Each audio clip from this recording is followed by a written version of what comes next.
After my brother framed me for theft, I found evidence that sent him to prison for 3 years. The judge hasn't even finished clearing his throat, and my hands are already slick like my body is trying to sweat the last 2 years out through my palms. I'm sitting in the second row of the courtroom, knees bouncing under the bench, and I can hear the soft clink of my brother's cuffs every time he shifts his weight at the defense table. He's trying to look calm. Chin up, shoulders square, that practiced, I'm a good guy face he's always worn when mom's watching. But there's a twitch in his jaw that gives him away. The bailiff calls for everyone to rise, and the sound of chairs scraping back hits me like a wave. My stomach tightens so hard I feel it in my throat.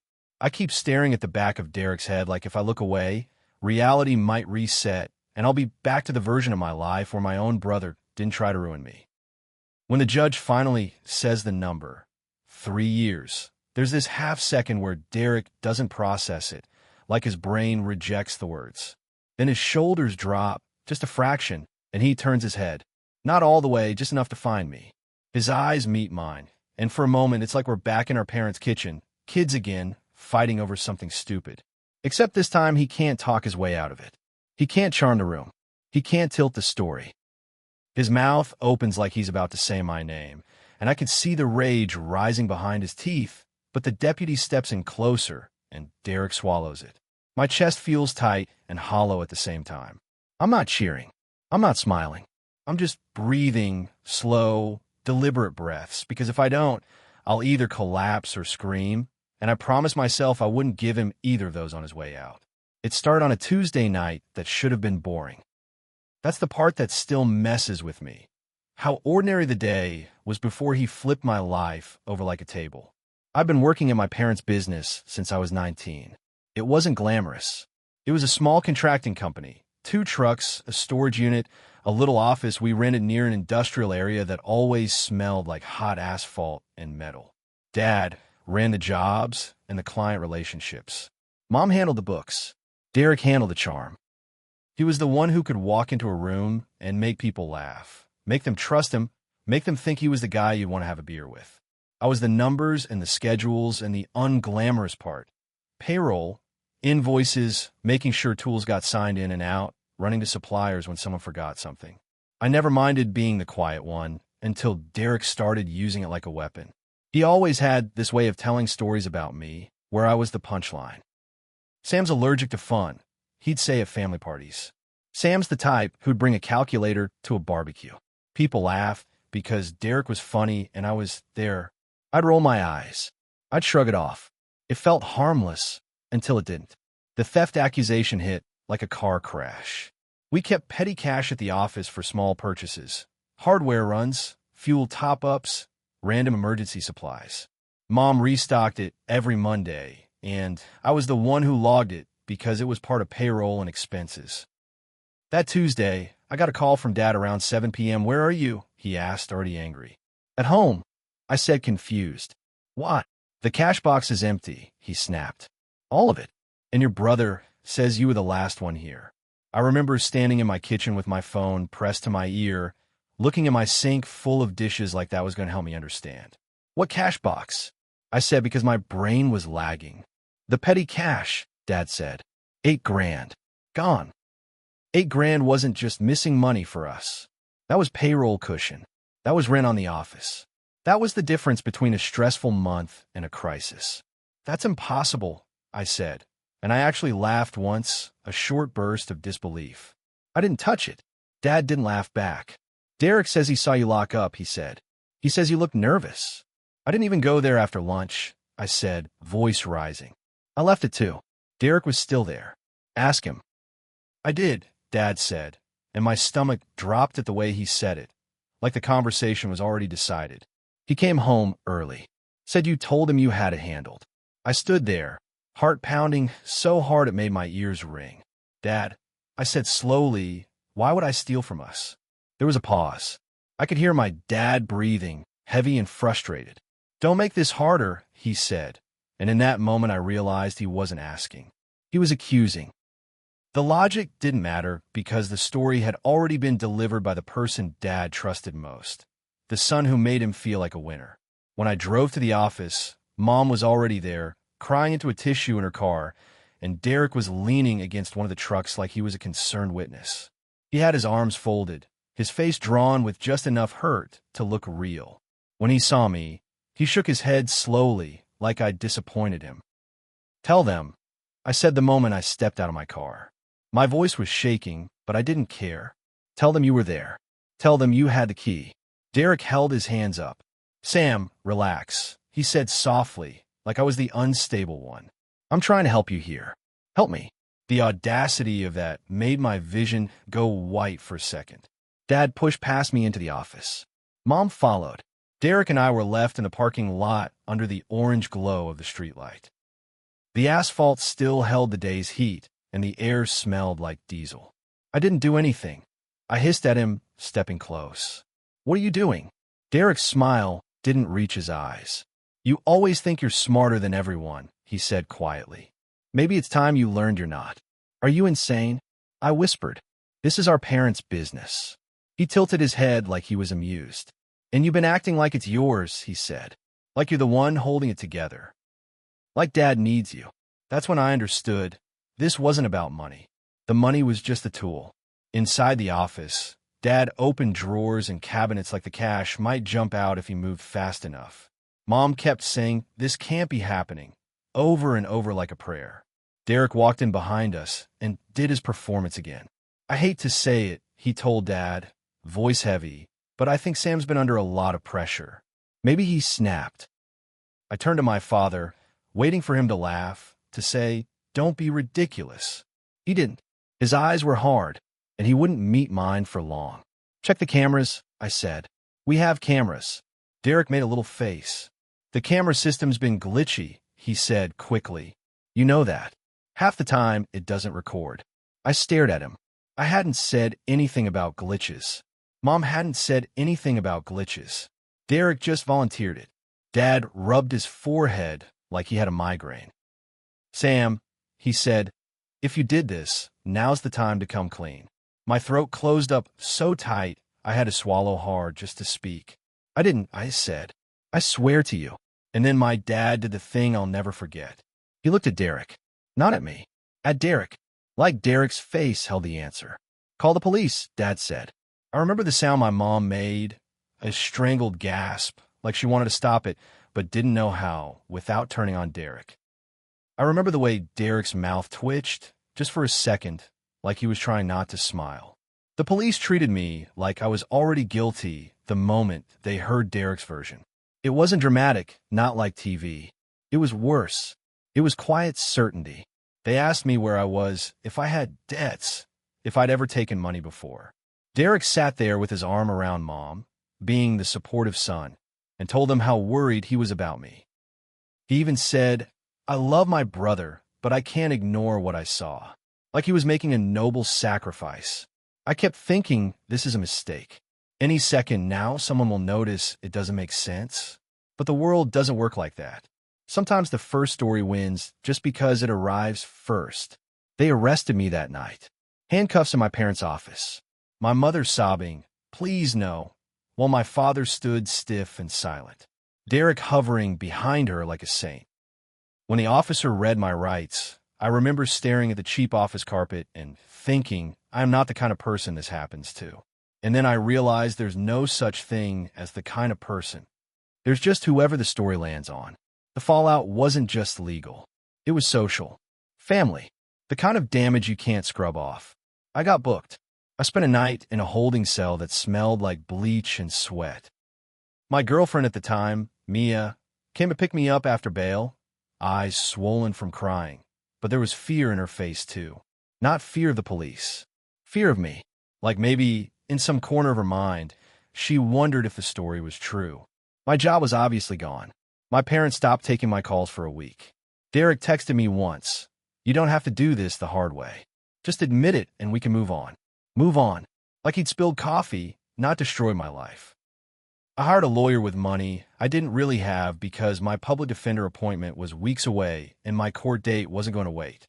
My lawyer asked me, point blank, "Is there anyone who can back up where you were?" I had a vague timeline, a few receipts, nothing solid. The office cameras? Sure enough, the system had glitched that day. No recording. The hard drive had been reset. My lawyer looked at me carefully and said, "Someone wanted that footage gone. No kidding." What broke me wasn't even the arrest. It was the feeling of being watched by people who used to know me. At the grocery store, I'd catch someone from high school looking at me like I was a headline. In family group chats, my name became something they spoke around, not to. Even Mia started saying things like, "I just don't understand why your brother would lie," which is the polite version of "what if he isn't lying?" I couldn't sleep. I wake up at 3 a.m., drenched in sweat, heart racing, replaying my dad saying, "Call the police," like a gunshot. I'd stare at my ceiling and think about all the tiny ways Derek had chipped at me over the years. The jokes, the comparisons, the way he always needed to be the favorite, and how I'd never taken it seriously because I thought siblings were just like that sometimes. Then, one afternoon, about a month after the arrest, I got a call from a guy named Luis who worked for a subcontractor we use sometimes. "Hey," he said, hesitant, "I don't know if I should tell you this, but I was at the office that day." My pulse slammed into my throat. "When?" I asked. "Late," he said, "like after 6. I forgot a ladder at the storage unit, so I came by. I saw Derek's truck there." My hand started shaking. "Derek said he left early," I said, voice tight. "Luis hesitative." "Yeah," he said. "That's why I'm calling." That call was the first crack in the story Derek built. It wasn't proof of theft, but it was proof of lying. And once I had one lie, I started looking for more. I asked my lawyer what I could legally access. I started digging through the business software because I still had some logins. Mom had never been good at revoking passwords. I looked at fuel card transactions. I looked at supplier invoices. I looked at the petty cash log itself. Derek's handwriting was on a slip that didn't make sense. A tool purchase on a day no tools were ordered for a vendor we didn't even use. It was small, but it was sloppy. Then I remembered something that made my skin go cold. The office had an old motion-activated camera in the storage room, not the main security system. A cheap little thing Dad bought online after a break-and scare. It wasn't connected to the glitchy system. It uploaded clips to a cloud account, an account I had set up because Dad couldn't figure it out. I drove home, shaking so hard I had to grip the steering wheel with both hands. I pulled up the cloud login and punched in the password. It worked. My stomach flipped. There were dozens of clips, mostly nothing. Dust, shadows, the occasional raccoon that somehow got in through the back. But then I clicked on the date of the theft, late evening, and my breath caught so sharply it hurt. Derek. He was in the storage room, alone, moving fast. He was holding the cash box. He set it down, opened it, and pulled out bundles like he'd done it before. He looked over his shoulder, not at the camera, because he didn't know it existed, but toward the hallway. Then he reached up and unplugged something near the ceiling, the main camera feed cable. He pocketed the cash. Then he did something that made me physically nauseous. He took out his phone and started typing. He paused like he was thinking. Then he nodded to himself and left. I sat there frozen, staring at the screen, my heartbeat roaring in my ears. My hands were trembling so badly I could barely use the mouse. I clicked the next clip, 30 minutes later, and watched Derek return, place a set of keys on my desk, and take a photo of them like he was documenting evidence. Then he picked them up again and left with them. He was building a story in real time. I didn't scream. I didn't cry. I just sat there, staring, feeling something inside me turn solid and sharp. I called my lawyer and said, "I have video." He drove to my place that night. He watched the clips with his jaw clenched. When it ended, he looked at me and said, "We're going to the prosecutor." The next 2 weeks were a blur of meetings and statements, and my lawyer repeating, "Don't talk to anyone about this."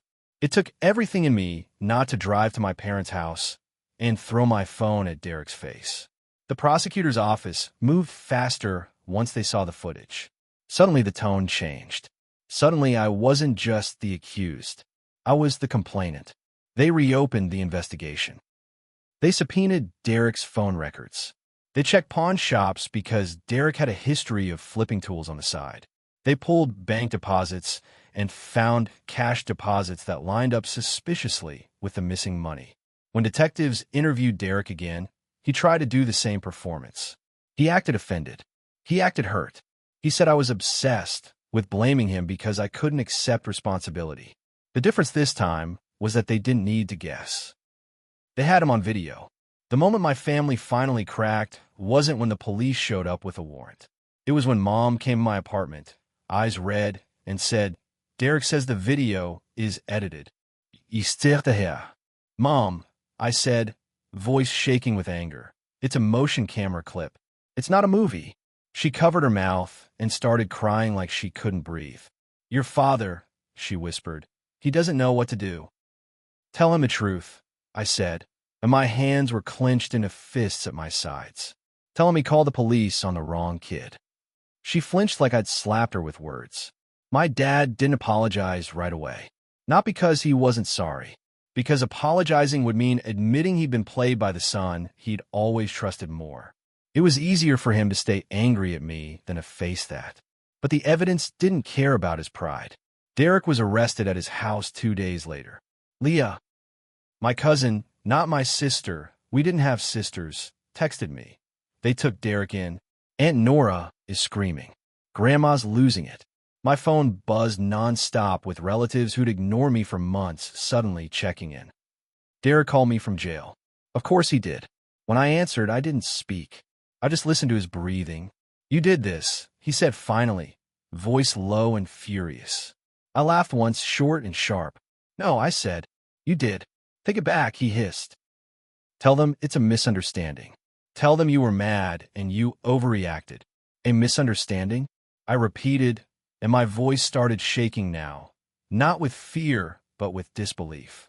You had me arrested. He went quiet for a beat, then tried a different angle, softer. Sam, he said, like we were brothers again, like he hadn't set my life on fire. We can fix this. We can talk. Mom is sick over this. I was sick over this, I snapped. I couldn't sleep. I couldn't work. I lost Mia. I lost the business. I lost my dad. Don't be dramatic, Derek muttered, and the old rage surged in me, so hard my vision blurred. 3 words, I said, voice tight. Call the police. Remember? He exploded then, swearing, calling me names I won't repeat, blaming me for ruining the family, as if the family was something pristine before he stole from it and framed me. I hung up while he was still talking. The court process took months. Derek fought it at first. Then the prosecutor stacked charges: theft, tampering with evidence, filing a false report, perjury because he'd sworn statements. My lawyer pushed for my record to be cleared, and it was, eventually, the day the charges against me were officially dropped. I sat in my car and cried until my face hurt, because relief feels like grief when you've been holding your breath for too long. The hardest part wasn't even watching Derek go down. It was watching my parents. My mom apologized in pieces, in soft moments. I should have listened, she'd whisper like confession. I should have protected you. My dad avoided me for weeks. When he finally showed up at my apartment, he stood in my doorway like he didn't know the rules of the space. His eyes were bloodshot. He looked older. I messed up, he said, voice rough. I didn't say, it's okay, because it wasn't. He swallowed hard.